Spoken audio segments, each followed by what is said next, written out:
श्री गणेशाय नमः। ओम श्री उमा महेश्वराय नमः। ओम नमः शंभवाय च मयो भवाय च नमः शंकराय च महेश्वराय च नमः शिवाय च शिवतराय च। ॐ शान्ताकारं भुजगशयनं पद्मनाभं सुरेशं विश्वाधारं गगनसदृशं मेघवर्णं शुभांगं लक्ष्मीकान्तं कमलनयनं योगिर्भिध्यानिगम्यं वन्दे विष्णु भवभयहरं सर्वलोकैकनाथं सर्वलोकैकनाथम्। ॐ गुरुर्ब्रह्मा गुरुर्विष्णु गुरुर्देवो महेश्वरा गुरुर्साक्षात् परब्रह्म तस्मै श्री गुरवे नमः। तस्मै श्री गुरवे नमः। बोलिए श्री राधे कृष्णा की जय। श्री कार्तिक मास महात्म्यम 21वां अध्याय। कल के महात्म्य में, कल के अध्याय में हम सब ने श्रवण किया कि भगवान श्री वामन का अवतार किस प्रकार हुआ। माँ अदिति के तप के द्वारा प्रसन्न होकर के भगवान श्री हरि वामन रूप में उनके यहाँ प्रकट हुए और फिर किस प्रकार वे एक बटुक का रूप धारण करके बलि के यज्ञ में पधारे। और जैसे ही ब्रह्मचारी के रूप में पधारे भगवान वहाँ, तो उन्हें देख करके सब ऋषि पहचान गए। जैसे ही राजा बलि ने देखा कि कोई द्वार पर आया है, तो मिलने के लिए गए। और इधर शुक्राचार्य जी ने भी देखा कि है तो साक्षात श्री हरि है, जान गए और उन्होंने राजा बलि को एकांत में बुलाया। अब आगे की कथा यहाँ से है कि श्री शुक्राचार्य ने कहा कि हे राजा बलि, तुम्हारा राज्य प्राप्त करने के लिए ही अदिति के गर्भ से जन्म लेकर के श्री विष्णु इस रूप में तुम्हारे यज्ञ में आए हैं, इसलिए तुम इनको कुछ भी दान न देना। तब बलि ने कहा, हे गुरुदेव, आप मुझे अधर्म का उपदेश दे रहे हैं, आपको ये बात शोभनीय नहीं है। आप मुझे अधर्म का उपदेश क्यों देते हैं? घर आए हुए याचक को दान न देना अधर्माचरण नहीं है तो और क्या है? एक गुरु अपने शिष्य को जैसा बनाना चाहे वैसा बना सकता है। गुरुदेव, आप मुझे धर्म का उपदेश न देकर अधर्म का उपदेश दे रहे हैं। यहाँ तक कि यदि भगवान श्री विष्णु भी स्वयंयाचक बन करके आपके शिष्य के द्वार पर आए हैं, तो इससे बढ़कर उसके लिए क्या सौभाग्य की बात होगी। मैं जितने यज्ञ करता हूँ सब भगवान श्री विष्णु को प्रसन्न करने के लिए ही तो करता हूँ। और फिर मेरे पितामह प्रहलाद जी तो इतने बड़े भगवान श्री विष्णु के भक्त हुए हैं कि भक्तराज कहलाए। अतएव बटुक रूप में भी जो कुछ वे मांगेंगे मैं उन्हें अवश्य दूंगा। इतने में ही श्री वामन भगवान यज्ञ मंडप में आ गए और तब बलि ने अर्घ्य आदि देकर के उनका यथोचित आदर सत्कार किया। फिर हाथ जोड़ करके बोले, हे नाथ, आपके दर्शन पाकर के मैं कृतार्थ हो गया हूँ। अब आज्ञा कीजिए कि मैं आपकी क्या सेवा कर सकता हूँ। तब भगवान नारायण बोले कि हे राजन, तप करने के लिए केवल हमें 3 पग भूमि दे दीजिए। यह सुनकर के राजा बलि हंसने लगे। कहा कि हे वटुक, तुमने यह क्या मांगा? कुछ धन, ग्राम, शहर, हाथी, घोड़े आदि मांगे होते। यह सुनकर वामन भगवान बोले कि हे दैत्यराज, मुझे किसी प्रकार का प्रलोभन नहीं है। मुझे तो अपने तप के लिए केवल 3 पग भूमि चाहिए। भूमि दान करने वाला जन्म जन्मांतर के पापों से मुक्त होकर के भगवान श्री विष्णु के परम पद को प्राप्त कर लेता है। राजन, यह पृथ्वी सदैव किसी के पास नहीं रहती। सारी पृथ्वी को भोगने वाला मानधाता जैसा राजा आज कहाँ है? चंचल लक्ष्मी से जो अपना मार्ग सुधारते हैं वे धन्य हैं। सारांश यह है कि भूमि दान से उत्तम कोई दान न तो हुआ है और न कोई आगे होगा। भगवान श्री वामन ने कहा कि इसके विषय में राजन मैं आपको प्राचीन प्रसंग सुनाता हूँ। पहले ब्रह्मकल्प में भद्रमती नाम का एक दरिद्री ब्राह्मण था। उसके श्रुता, सिंधु, यशोमती, शोभा, कामिनी और मालिनी 6 स्त्रियां और अनेकों पुत्र थे। सभी भूख से अत्यंत दुखी हो गए। तब दरिद्रता के कारण वह ब्राह्मण सकुटुंब कौशाम्बी नाम के नगर में आया। वहां जाकर के उसने सुघोष नाम के एक धनी ब्राह्मण से 5 पग की भूमि मांगी। अब सुघोष ब्राह्मण ने दे दी और इसी 5 पद भूमि दान के कारण उस सुघोष नामक ब्राह्मण को श्री विष्णु भगवान का परम पद मिला। तत्पश्चात एक अन्य ब्राह्मण के मांगने पर भी भद्रमती ने वह भूमि दान में दे दी तो उसे मोक्ष की प्राप्ति हुई। इस कारण राजन मैं कहता हूँ कि मुझे भी 3 पग भूमि प्रदान करो, जिससे मैं भी मोक्ष का साधन प्राप्त कर सकूं। और तब बलि ने कहा कि बहुत अच्छा कह करके बलि ने कहा कि जितनी आपको भूमि की आवश्यकता हो उतनी भूमि नाप दो। तत्पश्चात उन्होंने पात्र से जल लेकर के भूमि दान करने के लिए संकल्प करने को तैयार हुए कि उसी समय दैत्य गुरु शुक्राचार्य अपने योग बल से वामन भगवान के रहस्य को तो जान गए ही थे, तथा राजा बलि से बोले कि हे राजन, जिसे तुम ब्रह्मचारी कहते हो, मैं फिर कह रहा हूँ, जिसे तुम ब्रह्मचारी समझ रहे हो वो साक्षात श्री नारायण है।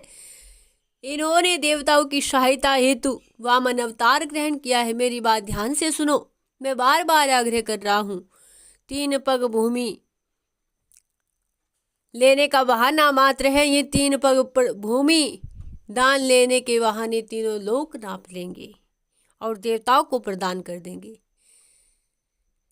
ये पृथ्वी नापते समय अपने शरीर को इतना विस्तार कर लेंगे कि आकाश इनके शरीर से ढक जाएगा। पृथ्वी और स्वर्ग एक एक पग में नाप लेंगे और तीसरा पग के लिए इन्हें पृथ्वी कहाँ दोगे? तब राजा बलि ने कहा, हे गुरुदेव, आपका कथन सर्वदा मेरे हित में है, किंतु मैं वचनबद्ध हो चुका हूँ। यदि मैं अपनी प्रतिज्ञा पूर्ण नहीं करता तो नरक का भागी होऊंगा, और फिर यह तो मेरे लिए अहोभाग्य की बात है कि आज स्वयं श्री नारायण मेरे द्वार पर भिखारी बन करके आए हैं, जबकि इनमें इतना सामर्थ्य है कि ये मुझे जीत करके मेरा राज्य वैभव सब छीन सकते हैं। राजा बलि इस प्रकार विनयपूर्वक कहने लगे कि हे गुरुदेव, आप महाज्ञानी हैं। आपका यह कहना है कि ब्राह्मण को दान मत दो, अनुचित है। ब्राह्मण को दान देने की बात कह करके पलटना बहुत बड़ा पाप है। फिर भौतिक सुख अथवा राज्य, वैभव, संपत्ति मेरे साथ नहीं जाएंगे। मेरा राज्य रहे या न रहे इसकी मुझे चिंता नहीं, किंतु मैं अपने वचनों से विमुख नहीं हो सकता, क्योंकि मेरे पूर्वजों की इतनी सुंदर कीर्ति को मैं कलंकित नहीं कर सकता। हे राजा बलि के वचनों को सुनकर के शुक्राचार्य जी अति क्रोधित हुए और श्राप देते हुए बोले, अरे अहंकारी, तूने अहंकार के वश होकर के मेरे वचनों का तिरस्कार किया है, अतः शीघ्र ही लक्ष्मी एवं राज्य को खो देगा।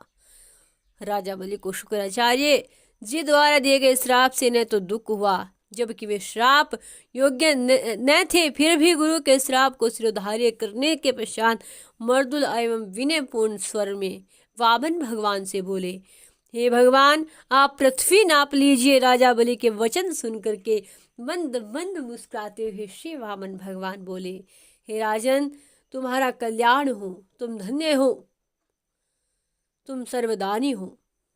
तत्पश्चात उन्होंने अपना विराट स्वरूप धारण किया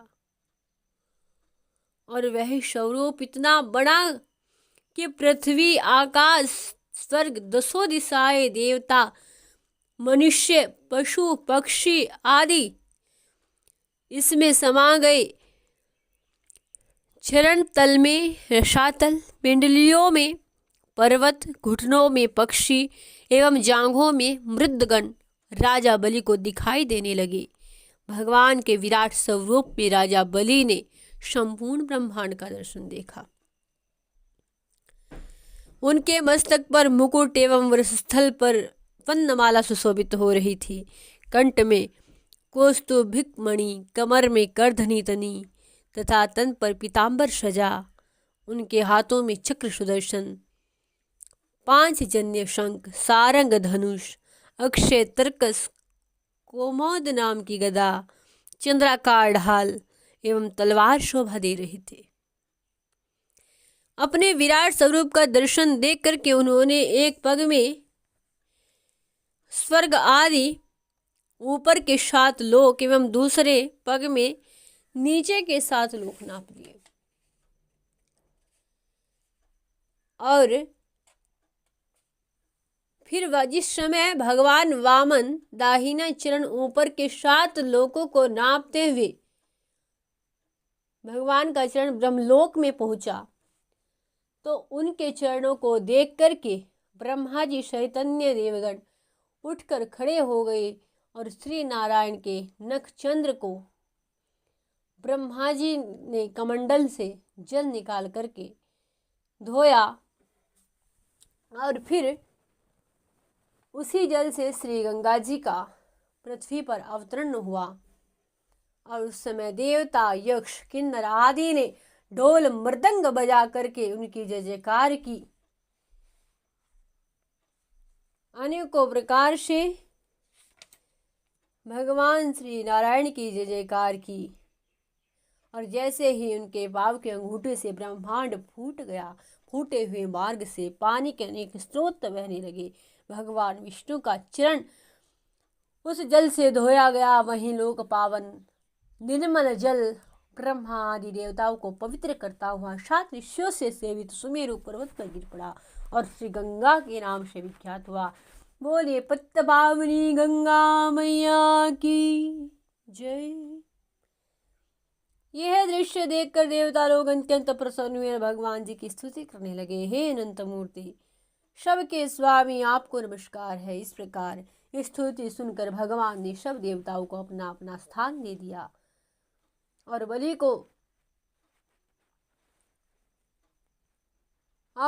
को जैसे भगवान श्री विष्णु जी ने कहा कि हे राजा बलि,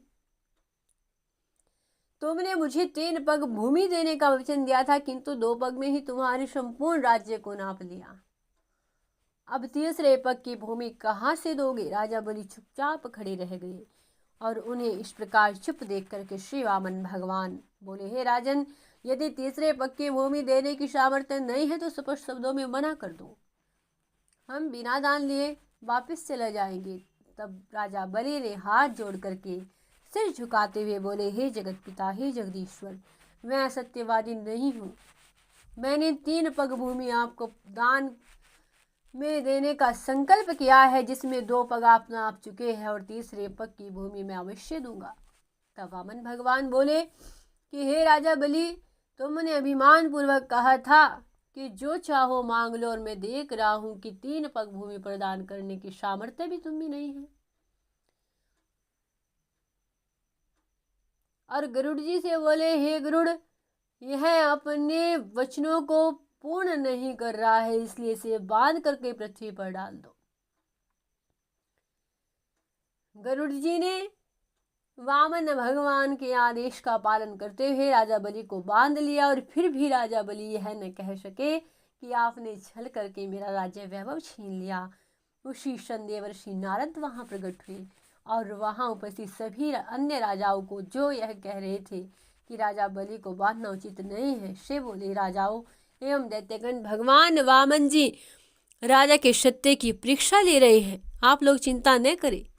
तत्पश्चात वामन अवतारधारी त्रिलोकपति भगवान ने कहा कि तू यज्ञ आदि करके इंद्र से भी बड़ा पद प्राप्त करना चाहता था, किंतु पूर्ण रूप से दान न दे सकने के कारण एवं गुरु शुक्राचार्य के वचनों की अवहेलना करने के कारण नरक का दुख भोगना होगा। यह सुनकर के भी भगवान परीक्षा ले रहे थे आज बलि की, और यह सुनकर के भी राजा बलि विचलित न हुए और निवेदन करते हुए बोले, हे भगवान, मैं दान देने के लिए वचनबद्ध हूँ, यद्यपि मैं जानता हूँ कि आपने अपने जिन चरणों से एक पग में ऊपर के 7 लोक और दूसरे पग में नीचे के समस्त 7 लोकों को नाप लिया है, और उसके सम्मुख मेरा शरीर कोई महत्व नहीं रखता, फिर भी आप तीसरे पग की यह भूपृथ्वी के बदले मेरे मस्तक पर अपने से चरणों को रख करके मेरा शरीर नाप लीजिए। हे पालनहार, यदि मैं कंजूसों की भांति कृपणता करके आपको दान देता, फिर भी यह संपत्ति, वैभव एवं राज्य मेरे साथ न जाता। अपने भक्त प्रहलाद के कुल में मुझे जन्म देकर कृतार्थ किया है, धन आदि के अहंकार का नाश करके गुरु के समान उपदेश किया। और जिस समय राजा बलि भगवान श्री वामन से वार्ता कर रहे थे, उसी समय भक्तराज प्रहलाद भी आकाश से उतर करके वहां पर आए और भगवान को साष्टांग प्रणाम किया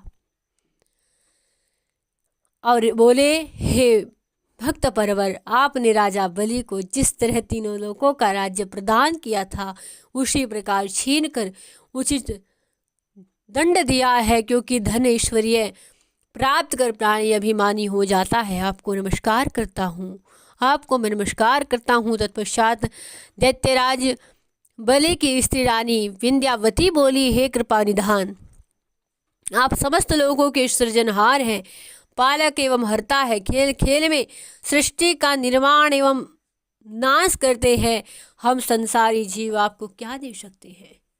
इसके बाद ब्रह्मा जी ने निवेदन किया। तब भगवान वामन मुस्कुराते हुए बोले, हे चतुरानंद, मैंने राजा बलि के अहंकार को दूर करने के निमित्त एवं इनके सत्य की परीक्षा लेने के लिए ही ऐसा किया है। सत्य जानो और मेरी कृपा से प्राणी का अहंकार नष्ट हो जाता है, क्योंकि मैं अपने भक्त में अहंकार रहने नहीं देता, इसलिए वेद मेरा एकदम गर्वहारी भी कहते हैं। मैं अपने भक्तों के गर्व को नष्ट कर देता हूँ और अमर यश प्राप्त कराता हूँ। 8वें मनवंतर के आने पर हम इन्हें देवलोक का राज्य प्रदान करेंगे। यह कहकर भगवान ने अपना चरण उठा करके राजा बलि के मस्तक पर रख दिया और बोले, हे दैत्य राज बलि, तुम्हारे संकल्पनानुसार 3 पग भूमि मुझे प्राप्त हुई। वामन भगवान ने इस प्रकार राजा बलि के संकल्प को पूरा किया और आशीर्वाद प्रदान किया। राजा बलि अत्यंत हर्षित हुए। भगवान ने कहा, हे राजा बलि, तुम्हारा कल्याण हो और अपने कुटुंबियों सहित सुतल लोक में जाकर के निवास करो, वहाँ का राज्य तुम्हें प्रदान करता हूँ। मैं स्वयं वामन रूप में तेरे द्वार पर सदैव खड़ा रहूँगा। ऐसा भगवान भक्तवत्सल श्री नारायण ने कहा। अब जैसे ही भगवान श्री वामन के वचन सुने तो राजा बलि के नेत्रों में प्रसन्नता के अश्रु बहने लगे। प्रेम विह्वल होकर अत्यंत विनीत वाणी से बोले, हे परम पिता परमात्मा, जो कृपा आप ब्रह्मा आदि देवताओं पर नहीं करते, जिस पद की प्राप्ति के लिए बड़े बड़े योगी ऋषि मुनि तरसते हैं, वह पद आपने मुझे प्रदान किया है। हे त्रिलोकीनाथ, आपके दुर्लभ दर्शन को पाने के लिए सिद्धजन हजारों वर्ष तपस्या करते हैं, किंतु आपका दर्शन नहीं होता। मेरे वो भाग्य है जो आपका दर्शन निस्दिन किया करूँगा। आप मेरे द्वार पर खड़े रहेंगे। धन्य है आपकी भक्तवत्सलता। उसी समय राजा बलि प्रभु की कृपा से वरुणपात से मुक्त हो गए और उन्होंने पृथ्वी पर लेट करके भगवान को साष्टांग प्रणाम किया। तब भक्तराज प्रहलाद जी बोले, हे दीनदयाल, आपने असुर जानकर भी बलिराज को अपना कृपा प्रसाद देकर सद्गति प्रदान की है, जो ब्रह्मा जी और शिव जी को भी नहीं प्राप्त है। जिनके चरणों का मकरंद किसी को भी प्राप्त नहीं होता, वे हमारी द्वारपाल बनकर रहेंगे।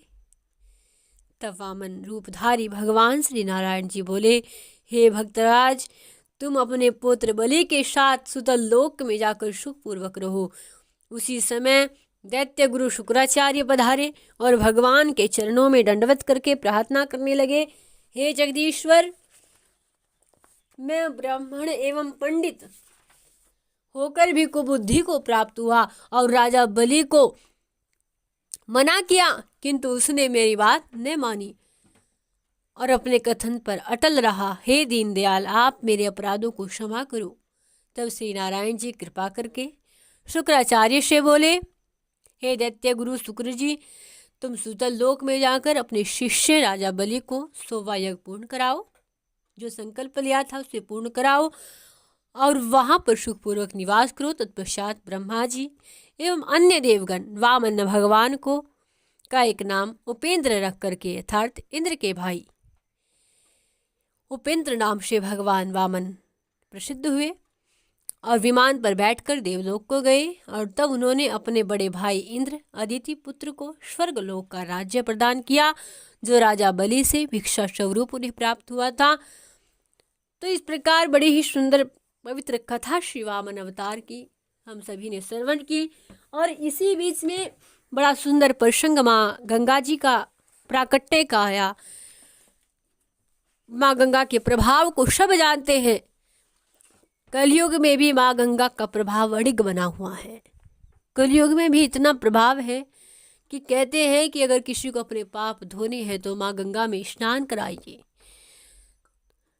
तो आज उन पतित पावनी श्री गंगा मैया की सुंदर स्तुति करते हैं।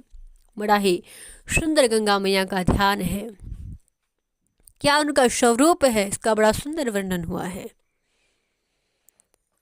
श्रवण करें। भगवान श्री विष्णु के चरण कमलों से जो प्रगति है, विष्णुपदी के नाम से विख्यात है और ये परम पूजा आदरणीय देवी सबकी पूजा है। वर देने में प्रवीण है, भक्तों पर कृपा करने में परम कुशल है। भगवान श्री विष्णु का पद प्रदान कराने वाली है, विष्णुपदी नाम से विख्यात है। इन परम साध्वी भगवती गंगा मैया की मैं उपासना करता हूँ। और फिर गंगा मैया का बड़ा सुंदर स्तवन है।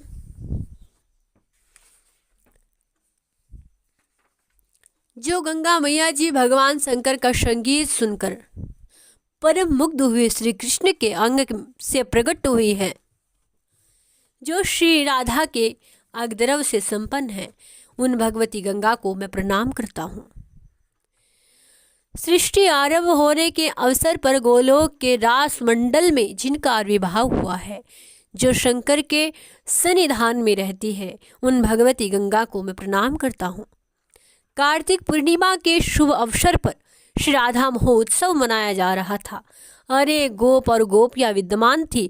उस समाज में शोभा पाने वाली भगवती श्री गंगा को मैं प्रणाम करती हूँ, जो करोड़ योजन विस्तृत और लाख योजन चौड़ी है तथा जिसमें गोलोक भली भांति आच्छादित है, उन भगवती गंगा को मैं प्रणाम करता हूँ।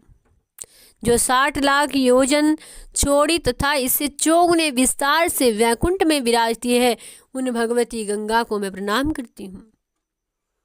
जो 30 लाख योजन चौड़ी और इससे 5 गुने विस्तार से ब्रह्मलोक में फैली है, उन भगवती गंगा को मैं प्रणाम करती हूँ। 30 लाख योजन चौड़ाई और इससे 4 गुनी लंबाई में होकर जो श्री शिवलोक की शोभा बढ़ाती है, उन भगवती श्री गंगा मैया को मैं प्रणाम करती हूँ। जो लाख योजन लंबी और 7 गुनी चौड़ी होकर श्री ध्रुवलोक में छाई हुई है, उन भगवती श्री गंगा को मैं प्रणाम करती हूँ। चंद्रलोक में लाख योजन विस्तृत और 5 गुने धैर्य से फैली हुई रहने वाली श्री गंगा मैया को मैं प्रणाम करती हूँ। 60,000 योजन की दूरी और उससे 10 गुनी चौड़ी होकर जो श्री सूर्य लोक में आवर्त है, उन भगवती श्री गंगा को मैं प्रणाम करती हूँ, जिनकी लंबाई लाख योजन तथा चौड़ाई उससे 10 गुनी है। यूँ जो तपोलोक में आवर्त है, उन भगवती श्री गंगा मैया को मैं प्रणाम करती हूँ। 1000 योजन विस्तृत एवं 10 गुना दीर्घ रूप बनाकर के जल लोक में फैली रहने वाली भगवती श्री गंगा को मैं प्रणाम करती हूँ। 10 लाख योजन लंबी और इससे 5 गुनी चौड़ी होकर ब्रह्मलोक में आवर्त रहने वाली भगवती श्री गंगा मैया को मैं प्रणाम करती हूँ। कैलाश में जो 1000 योजन विस्तृत तथा 100 योजन चौड़ी होकर फैली हुई है, उन भगवती श्री गंगा को मैं प्रणाम करती हूँ।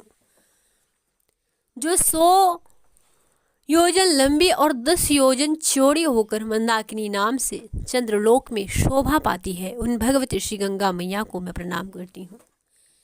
जो 10 योजन के विस्तार तथा अपने कलेवर से 10 गुनी चौड़ी होकर श्री पाताल लोक में भोगवती नाम से विख्यात है, उन भगवती श्री गंगा मैया को मैं प्रणाम करता हूँ। 1 कोस विस्तृत और कहीं कहीं इससे भी कम होकर श्री अलकनंदा नाम से जो पृथ्वी पर विराजमान है, उन भगवती श्री गंगा मैया को मैं प्रणाम करती हूँ। जो सतयुग में दूध के समान, त्रेता युग में चंद्रमा के समान और द्वापर में चंदन के समान, कलयुग में जल के समान होकर पृथ्वी पर अनंत कहीं भी विराजती है, विचरती है, एवं स्वर्ग में जो निरंतर दूध के समान आभा वाली रहती है, उन भगवती श्री गंगा मैया को मैं प्रणाम करती हूँ। जिनके जल कण का स्पर्श होते ही पापियों के हृदय में ज्ञान प्रकट होकर के अनेकों जन्मों के उपार्जित ब्रह्म हत्या आदि पापों को भस्म कर देता है, उन भगवती श्री गंगा मैया को मैं प्रणाम करती हूँ। इस प्रकार 21 पदों में गंगा मैया की स्तुति की गई है। इस उत्तम स्तोत्र के पाठ करने से पाप नष्ट हो जाते हैं। यह पुण्य का उद्गम स्थान है।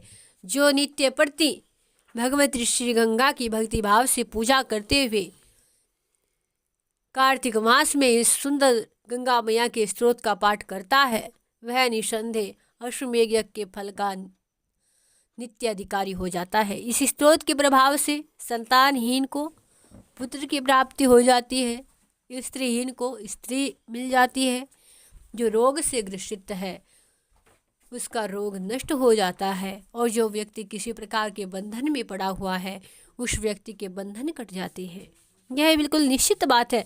इतना ही नहीं किंतु छिपी हुई कीर्ति वाले का जगत में उत्तम यश प्रकाशित हो जाता है, तथा मूर्ख के हृदय में वे विचारने की श्रेष्ठ बुद्धि उत्पन्न हो जाती है।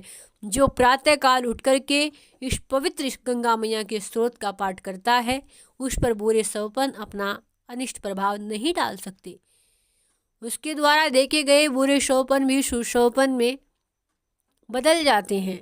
साथ ही श्री गंगा मैया के स्नान फल का वह भागी हो जाता है। इसलिए कार्तिक मास में अगर श्री गंगा मैया के इस पावन स्तोत्र का पाठ नित्य प्रति किया जाए, प्रतिदिन किया जाए, तो उसे श्री गंगा मैया में स्नान करने का फल प्राप्त होता रहता है। बोलिए पतित पावनी गंगा मैया की जय। बोलिए श्री गौरी शंकर की जय, श्री वामन भगवान की जय। बड़ा ही सुंदर भाव है। हे हरि हरि भारी गंगा, मेरा तन मन करो पवित्र, विद्यादायिनी शारदा होवे मुझ पे दृष्ट। जो प्राणी जिस हाल हो करते हो माँ शुद्ध, पवित्र पावनी जल तेरो अमृत से भी विशुद्ध, अमृत से भी विशुद्ध। बोलिए गंगा मैया की जय। गंगाधर भगवान भोलेनाथ की जय। इस प्रकार बड़ा ही सुंदर पवित्र चरित्र आज का श्री कार्तिक महात्म्य हम सब ने श्रवण किया, बड़ा ही पवित्र पुण्यदायक यह अध्याय है। इस प्रकार श्री कार्तिक महत्वपूर्ण हुआ। बोलिए श्री राधे कृष्णा की जय।